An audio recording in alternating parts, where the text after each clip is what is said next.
The more you can concentrate on division, the more you make people the other, the easier it is for them to weave their way through that division to whatever their ideological goals are, which are naturally part of rolling back women's rights. Is there time for a new narrative when it comes to feminism, equality, which is about humanism, which is where we fight oppression and violence against everyone? And then that way we can perhaps move the dial and fight back what we're seeing, because I do think it's time now for us to review the language we've been using. It's that women and girls, females, are the only oppressed group that has to collude with our own oppression in order to survive. So that's what we're doing, we're surviving. Now that's not to excuse, for example, white racist women. We can look at that quite distinctly from the women that find comfort or perceive safety by joining right-wing struggles.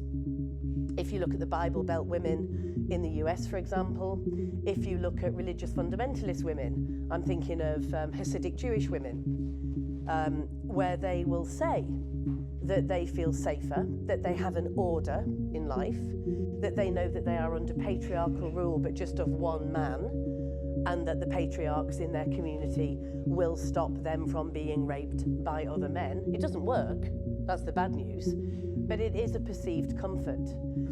And I think when we're talking about abortion, it's important to kind of place it in the wider gamut of things that relate to reproductive rights and women's rights more broadly. And I think actually there is something about, if you want to dismantle male supremacy and patriarchy, you also have to look at the way it affects men in society as well and recruit men to the cause. We need them to share power with us.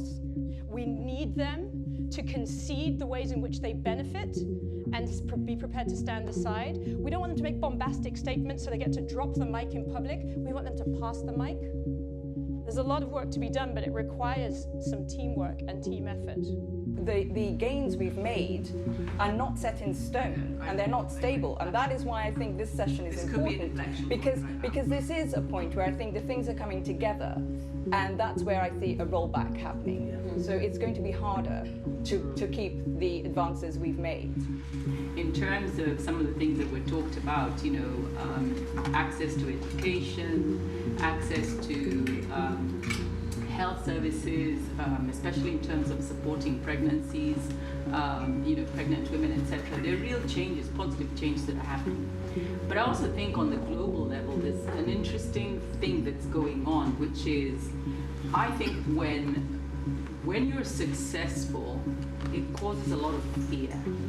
And I think what's been happening is women, and maybe this is why you'd like us to change the strategy, but it's women have made such strides that they've really, I think, threatened men at a core, in such a core way that there isn't any clarity amongst men, just in general, as to what to do next. And so therefore those who are on the fringes, the far right, the radical, sort of the Trumpians, I don't know what you call them, yeah, those people.